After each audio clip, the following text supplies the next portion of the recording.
नमस्कार दोस्तों, एक बार फिर उपस्थित हूँ आपके सामने एक नए विषय के साथ। जैसा कि अपन पिछले दिनों से अध्ययन कर रहे थे क्षेत्रीय संगठनों का, और क्षेत्रीय संगठनों के अंतर्गत अपन ने अध्ययन किया, आसियान का अध्ययन किया, सार्क का अध्ययन किया, यूरोपीय यूनियन का अध्ययन किया, और उसी कड़ी में आज का जो अपना अध्ययन बिंदु है वह उत्तरी अटलांटिक संधि संगठन यानी कि NATO, the North Atlantic Treaty organisation.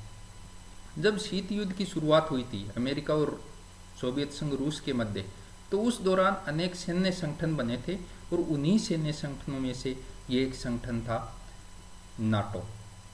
तो आज हम नाटो के बारे में विस्तृत रूप से अध्ययन करने वाले हैं, और अध्ययन के अंतर्गत हम इसके आज जो अध्ययन बिंदु है उस अध्ययन बिंदु में इसकी स्थापना, इसका मुख्यालय और इसकी संरचना के बारे में अध्ययन करेंगे।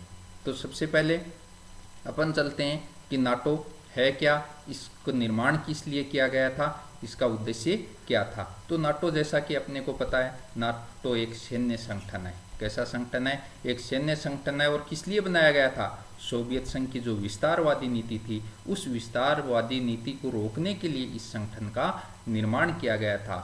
यानी पश्चिमी जो यूरोपीय देश थे, कनाडा थे, अमेरिका थी, उसकी सोवियत संघ की जो विस्तारवादी नीति थी, उस नीति से उसकी सुरक्षा करने हेतु इस संगठन का निर्माण किया गया था। मूल रूप से जब इस संगठन का निर्माण हुआ था तो ये संधि 20 वर्षों के लिए ही की गई थी, लेकिन वर्तमान तक इसका समय बढ़ाया जा रहा है। जो भी संधि में इसके सदस्य राष्ट्र हैं, संधि में शामिल सदस्य राष्ट्र हैं, उनको ये संगठन क्या करता है कि स्वतंत्रता और सुरक्षा की गारंटी प्रदान करता है। अपने सदस्य राष्ट्रों को स्वतंत्रता व सुरक्षा की गारंटी प्रदान करने का कार्य करता है। इसका जो अनुच्छेद 5 है, वो अनुच्छेद 5 सामूहिक सुरक्षा के सिद्धांत पर कार्य करता है। संधि का अनुच्छेद 5 क्या कहता है? सामूहिक सुरक्षा के बारे में बतलाता है कि जो भी सदस्य देश हैं वो सामूहिक सुरक्षा के सिद्धांत पर कार्य करेंगे। इसकी स्थापना 4 अप्रैल 1949 को की गई थी। 4 अप्रैल 1949 को इसकी स्थापना हुई थी, और इसका मुख्यालय जो रखा गया था वो मुख्यालय रखा गया था बेल्जियम के ब्रुसेल्स में। जब इसकी स्थापना हुई थी तो स्थापना के समय इसके संस्थापक जो सदस्य देश थे उनकी संख्या थी 12। संस्थापक सदस्य देश कितने थे? 12। और वर्तमान में जो इसके सदस्य देश हैं उनकी संख्या है 30। संस्थापक सदस्य देशों में इनके देश थे, फ्रांस था संस्थापक सदस्य देश, बेल्जियम था, डेनमार्क था, आइसलैंड था, इसके अलावा लग्जमबर्ग था, इटली थी, नॉर्वे था, ब्रिटेन था, नीदरलैंड, कनाडा, पुर्तगाल, अमेरिका आदि इसके क्या थे? संस्थापक सदस्य देश थे। और जब सदस्य देशों की बात करते हैं तो जैसा कि हमें पता है कि इसकी सदस्य देशों की संख्या कितनी है? 30 है। संस्थापक सदस्य देश थे 12 और वर्तमान सदस्य देश कितने हैं? 30 है। इसके जो लेटेस्ट सदस्य बने थे वो बने थे मोंटेनेग्रो व मैसेडोनिया जो थे वो उसके लेटेस्ट सदस्य थे।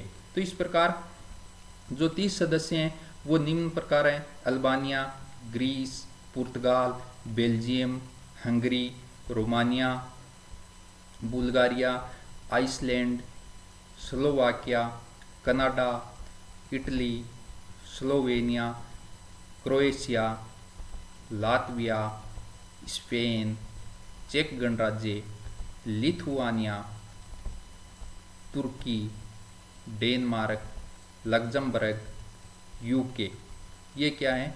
इसके सदस्य देश हैं। इसके अलावा बाकी के जो सदस्य देश हैं उनमें Estonia, Netherland, France, Norway, US, Montenegro, Germany, Poland, Macedonia, ये जो सदस्य हैं ये इनकी कुल संख्या कितनी है?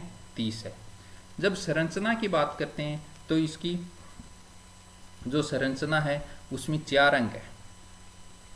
4 अंगों में सबसे जो महत्वपूर्ण अंग है वो अंग है परिषद। इसकी जो परिषद है वो सबसे इसका महत्वपूर्ण अंग है। ये है नाटो का क्या है? सर्वोच्च अंग है।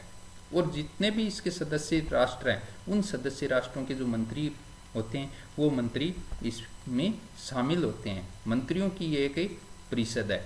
और इसकी जो बैठक होती है वो वर्ष में एक बार होती है और जिसकी अध्यक्षता महासचिव द्वारा की जाती है। इसका जो मुख्य कार्य है परिषद का वो है समझौते की जो भी धाराएं हैं उन धाराओं को लागू करना।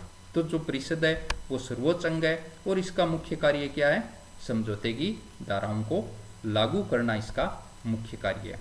उसके बाद इसका जो दूसरा अंग है वो है उप परिषद। उप परिषद जो है वो कूटनीतिक प्रतिनिधि जो होते हैं उनकी परिषद है। ये नाटो के सामान्य हितों के जो भी विषय हैं उन विषयों पर विचार करने का कार्य करती है। तो उप परिषद कूटनीतिक प्रतिनिधियों की एक परिषद है और सामान्य हितों पर ये विचारें करती है। तीसरा इसका अंग है प्रतिरक्षा समिति।